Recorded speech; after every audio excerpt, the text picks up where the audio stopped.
Yan, mega love shoutout sa inyong lahat mga kapatid. Welcome back to my YouTube channel. So for today, nandito naman sa kusina at mag-prepare na naman.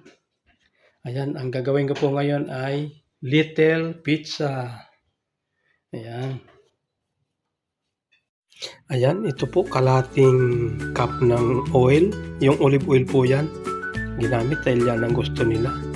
At saka ito po yung gatas, 1 cup. Baking powder, saka dry yeast, isang itlog po. Yan. At saka ito po yung 3 cups na flour. Yan, tingnan nyo, umpisahan ko na. So ayan, 2 kutsara lang po na dry yeast. Yan, 2 tablespoon din po na baking powder.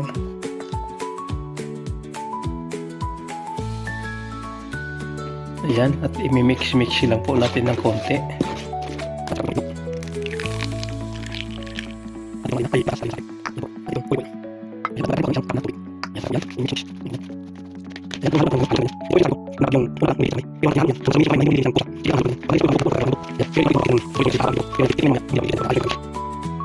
So yan, ito po ang gagamitin ko pang topping sa aking pizza. Ayan, sibuyas, bawang, at ito po yung bell pepper. Ayan, lulutuin ko muna po ito. Ayan, papainit na po ng mantika. Ayan, unahin ko naman natin ang bawang.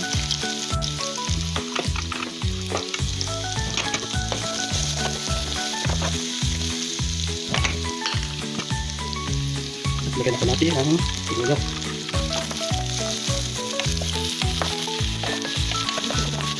Ayan, lalagay ko ang chicken.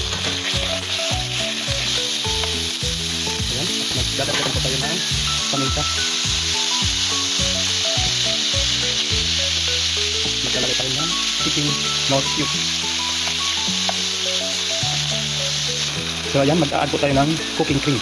Ayan. So ayan, takpan muna po natin ng konting oras.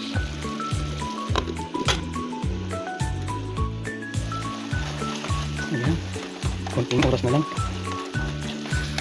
So ayan, luto na po ang aking chicken na pang topping. Ito na po yung aking rinis ng 1 hour. Yung aking gagawin.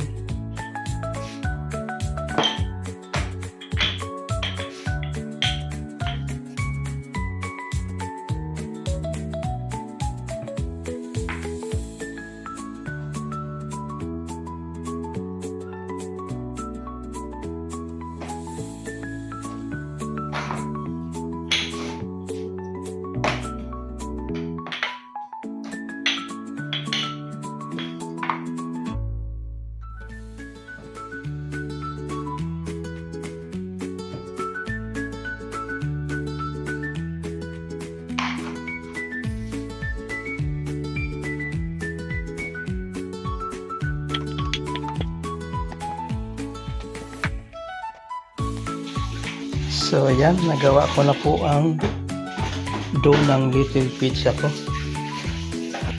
Ayan po, lulutuin ko muna ng saglit ito para maganda ang ating maluto ang ating dough.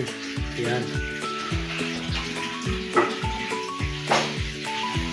So ayan, ito po yung olive at saka yung bell pepper, yung mozzarella cheese. At ito po yung ginawa ko kanina pang toppings natin na chicken. At ito po yung pizza sauce. Homemade po yan. Ayan. Maglalagay muna po tayo ng sauce.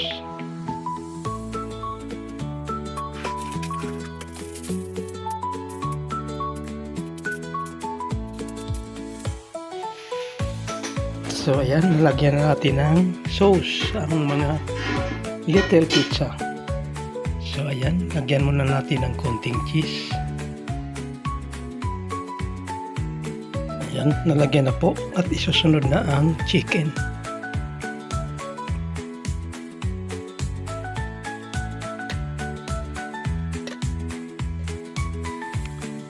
Ayan, sunod naman yung olive.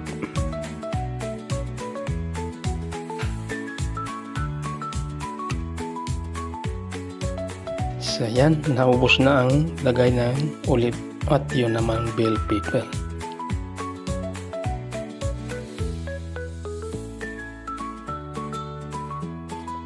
So ayan, lulutuin ko muna po ito saglit para maganda ang pagkakaluto. Ayan, at ipapahuli na lang ang cheese pag naluto na. Ayan, okay na, maglalagay na po ng cheese.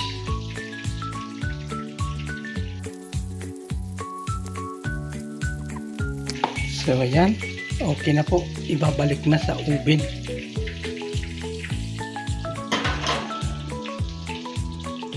So ayan, okay na po ang aking little pizza. Ready to serve na.